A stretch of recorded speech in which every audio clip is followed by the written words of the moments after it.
Tengan todos ustedes un muy buen día. Mi nombre es Jefferson Guamán Quispe y en el presente video les hablaré acerca del artículo científico de Santiago Ortiz Crespo denominado Participación Ciudadana y Desarrollo Local, algunas pistas de reflexión. Les daré comentarios, reflexiones, así como ideas principales acerca de este artículo, el cual fue elegido debido a que en él se mencionan pilares fundamentales para conseguir un desarrollo local que sea eficiente. La importancia de la participación ciudadana y el contexto nacional. Para empezar, debemos entender que para que exista un desarrollo local efectivo, es necesario de una participación ciudadana, para lo cual debe haber un acercamiento del gobierno hacia la ciudadanía, y el método más efectivo para esto es la descentralización, que va de la mano con un marco legal que lo sostenga. Por lo tanto, pasamos al contexto ecuatoriano en materia de leyes. Las leyes del Ecuador han cambiado drásticamente de polo a polo y en innumerables ocasiones a lo largo del tiempo, pero para el presente artículo se mencionan 5 momentos importantes. El primero en 1966, donde se publica el régimen municipal, el cual establece que el cabildo ampliado es el único espacio de intervención directa, donde se expresan los notables del lugar. Con esta ley en algo se acerca el gobierno central a la ciudadanía con los cabildos. Se acerca, se puede decir territorialmente, pero la participación ciudadana aún se queda muy lejos de ser una realidad. En el año 1979 se hace cambios a la constitución política y en esta constitución no hay un reconocimiento de la participación como un derecho. Únicamente se restringe al voto y para la participación política únicamente es a través de partidos. Así es que nuevamente la participación ciudadana queda muy lejos. En el año 1993 se publica la Ley de Distrito Metropolitano de Quito, el cual ya tiene un enfoque de participación. Sin embargo, no dio resultados y prácticamente solo se quedó en un papel. En el año de 1997 por primera vez se topa el tema de descentralización como tal, con la ley del mismo nombre, ley de descentralización. Aquí se plantea la descentralización como principio del Estado, pero lamentablemente se restringe a la participación tradicional, a las formas tradicionales. Juntas parroquiales, federaciones, comités barriales, los cuales no tienen ninguna competencia y sus funciones únicamente se limitan al reclamo y a la consulta de obras, quedando nuevamente la participación y la descentralización muy lejos de ser una realidad. En la Constitución de 1998, por primera vez en una constitución se nombra a la descentralización y a la participación como características sustanciales. Y se reconoce la diversidad de actores, distintos ámbitos y distintas formas de participación. Sin embargo, se queda nuevamente plasmada en una ley, pero sin tener ninguna aplicación. Como les había mencionado, la descentralización es un pilar fundamental, es el eje fundamental para conseguir un desarrollo local efectivo. Y para continuar con la línea de tiempo que les mencionaba, vamos al año 2008 donde se redacta una nueva constitución en el que se vuelve a tomar en cuenta la descentralización y la participación, además del buen vivir. Pero esta vez no se queda solamente en el papel, esta vez ya se dan conceptos, se dan lineamientos y se comienza una planificación, para lo cual se crea la Secretaría Nacional de Planificación y Desarrollo SEMPLADES. Poco tiempo después publicaría el Código Orgánico de Organización Territorial, Autonomía y Descentralización para por fin poner en marcha el proceso de descentralización, el cual hoy es una realidad. Como se había mencionado, la descentralización es eje fundamental para conseguir un desarrollo local y es razonable, ¿no? Porque me adelanto un poquito a la entrevista que escucharon al final del video. La economista Otero menciona que es tal vez un absurdo la forma de planificación que se tenía antes de la descentralización, en donde, por ejemplo, gente o equipos de Quito planificaban el desarrollo local de Ibarra o de La Esperanza sin haber conocido antes o visitado alguna vez por lo menos de estos dos lugares. Entonces era antes, bueno, una planificación de escritorio que no tenía ningún sentido. A partir de la descentralización, esta metodología cambia. Entonces ahora el GAD de La Esperanza es el que planifica el futuro, el que planifica el desarrollo local de La Esperanza, lo cual ya tiene sentido. Ahora pasamos al siguiente eje, que es la planificación participativa del desarrollo local. Para explicarlo de mejor manera, vamos a regresar a la descentralización. Si ya se consigue la descentralización, pero no se tiene una planificación adecuada, no se puede conseguir un desarrollo local. De la misma manera, si se consigue una descentralización, pero no existe participación ciudadana, tampoco puede existir desarrollo local. Sería muy complicado. Lo que les había dicho anteriormente. Personas de otros sectores planificando lugares, el desarrollo de lugares que nunca visitaron. Por lo tanto, es necesario combinar la descentralización con una planificación adecuada con participación ciudadana, donde los propios actores locales sean los que propongan, los que diagnostiquen su situación. Y así se puede lograr por fin un desarrollo local efectivo. Otro eje fundamental es la construcción del poder local, que no es más que el retorno de la facultad del gobierno a la ciudadanía, a través de asambleas, foros o mesas de concertación. En el artículo científico citan los casos de Guamote o de Cotacachi. Sin embargo, es necesario decir que en la mayoría de comunidades rurales del Ecuador existe esta construcción del poder local, en donde los líderes de las comunidades convocan a asambleas que tienen participaciones masivas. Asisten todos o casi todos los miembros de la comunidad.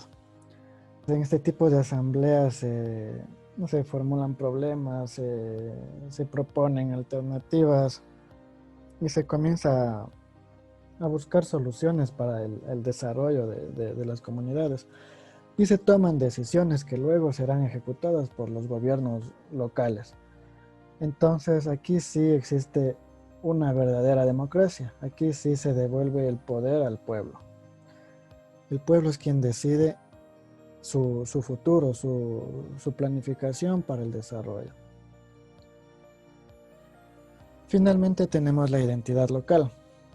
Sin embargo, la identidad local es el primer paso para lograr una participación ciudadana. Es necesario que reconozcamos que el Ecuador es multidiverso en culturas, etnias, fiestas tradicionales, fiestas ancestrales, que son un gran potencial para el Ecuador, y las hay en cada uno de los rincones de la patria. Entonces es necesario que como ciudadanos nos sintamos orgullosos, destaquemos o resaltemos las potencialidades de nuestros barrios, nuestras parroquias, nuestras comunidades, reconozcamos las potencialidades que se tienen para poder explotarlas y conseguir un desarrollo local. De la misma manera es necesario reconocer las debilidades para poder mejorarlas o fortalecerlas. Como comentario personal y para despedirme, me gustaría decir que hoy en día se ha hablado mucho acerca de la corrupción que vive en nuestro país, y se ha hablado de que se debe mejorar o se deben poner leyes más drásticas contra la corrupción. Sin embargo, creo que no es esa la solución, porque si quien ejecuta las leyes es corrupto, pagarían justos por pecadores. Y creo que la única forma de erradicar o de mejorar este problema y también de conseguir un desarrollo local efectivo es con participación.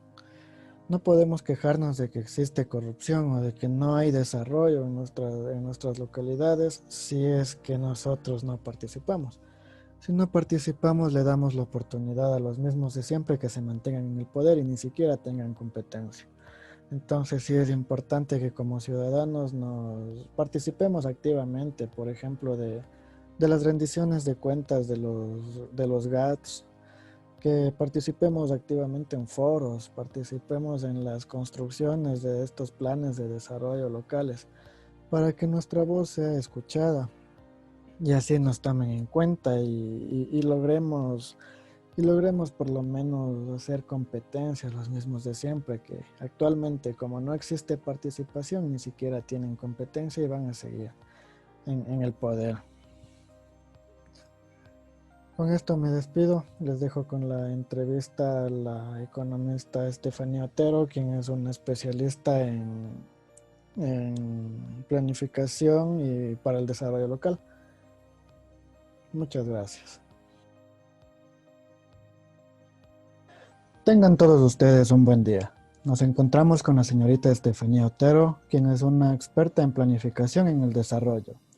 Posee un título de tercer nivel en Ingeniería en Economía Mención Finanzas obtenido en la UTN, una maestría en Planificación y Ordenamiento Territorial para el Desarrollo en la Pontificia Universidad Católica del Ecuador. Ha desempeñado cargos como consultora investigadora para la elaboración de los planes de desarrollo y ordenamiento territorial en la Agencia de Desarrollo Provincial de Imbabura, ADEPI. Fue analista de planificación en la Secretaría Nacional de Planificación, donde asesoró y dio lineamientos para la elaboración e implementación de los PDIOTs a los GATS de la Zona 1. Fue analista de transformación del Estado para el buen vivir en las Emplades, donde ejecutó el proyecto emblemático de implementación de desconcentración y descentralización del Estado. Fue consultora para la evaluación de la Agenda Cantonal de la Niñez y la Adolescencia del Cantón Antonio Ante.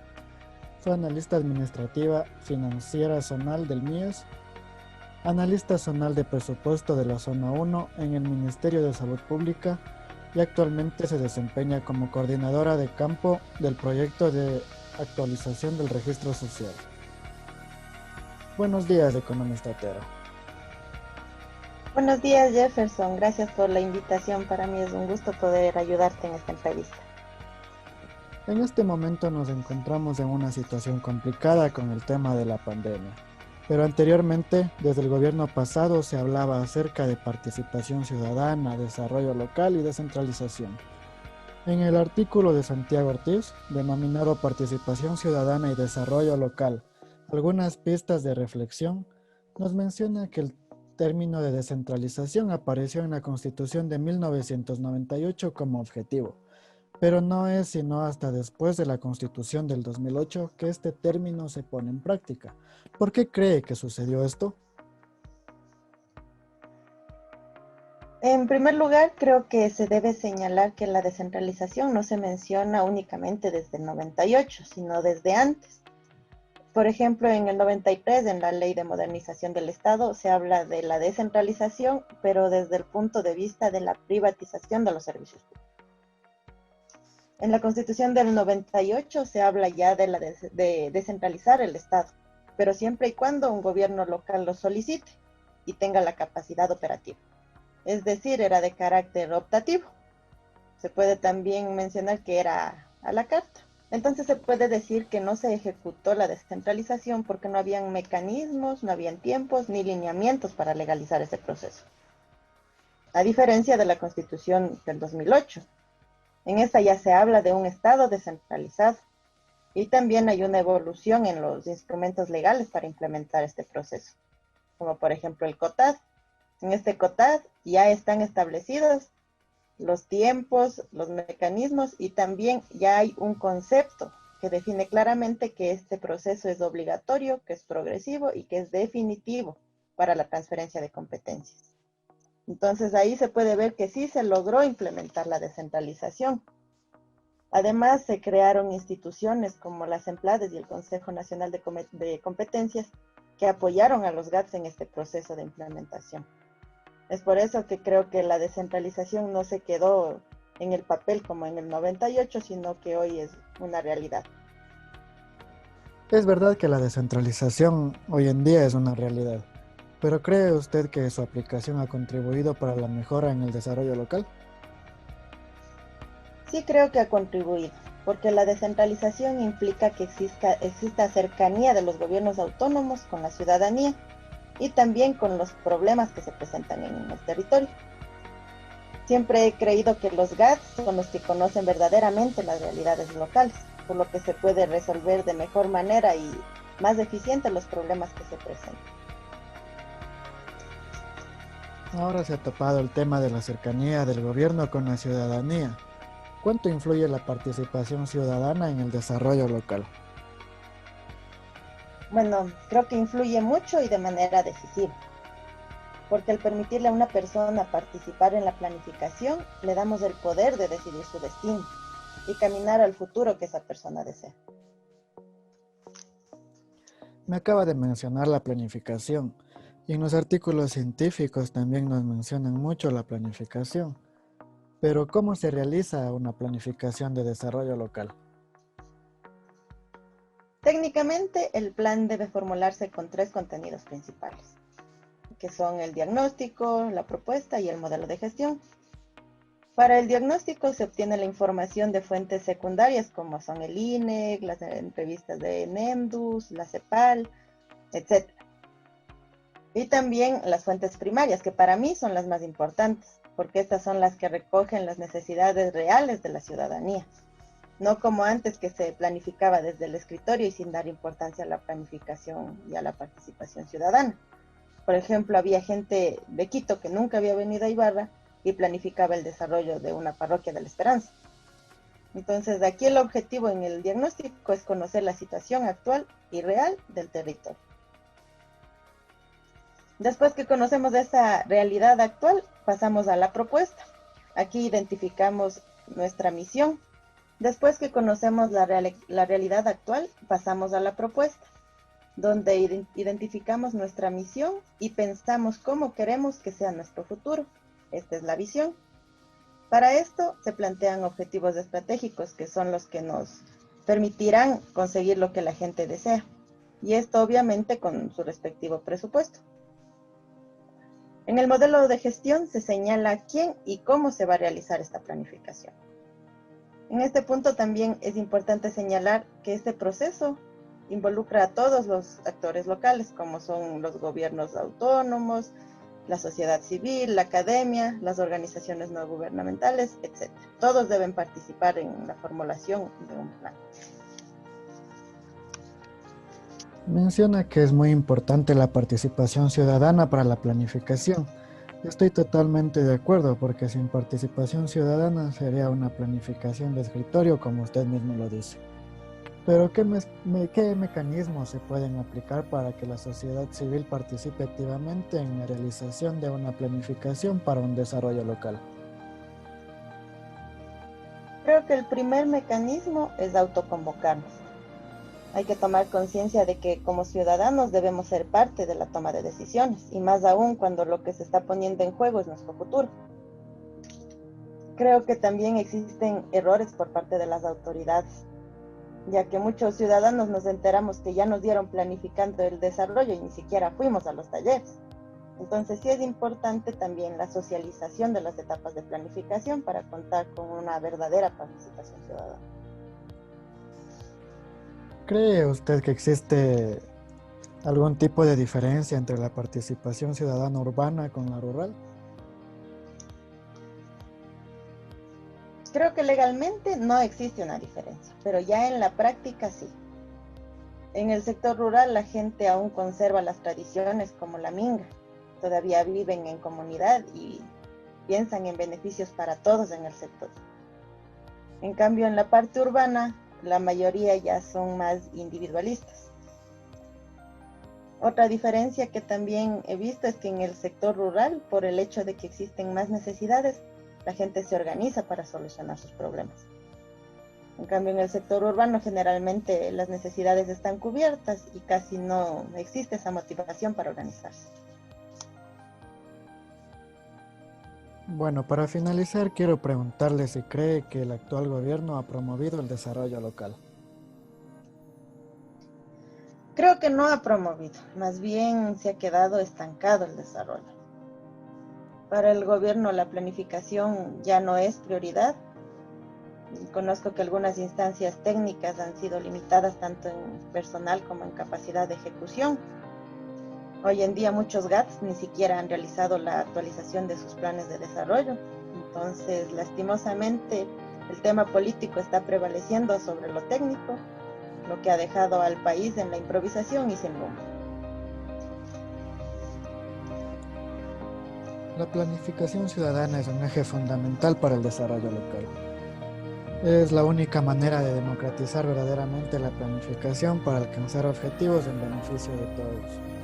Economista Otero, le agradezco mucho por su participación. Que tenga un excelente día. Muchas gracias por la invitación. Igualmente que tengas un excelente día. Antes de finalizar, también quería hacer una reflexión y quisiera que todos volvamos la mirada otra vez a la planificación y recordemos lo que se decía antes, que el buen vivir no se improvisa, sino que se planifica.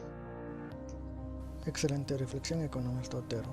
Nuevamente muchas gracias. Hasta una próxima oportunidad.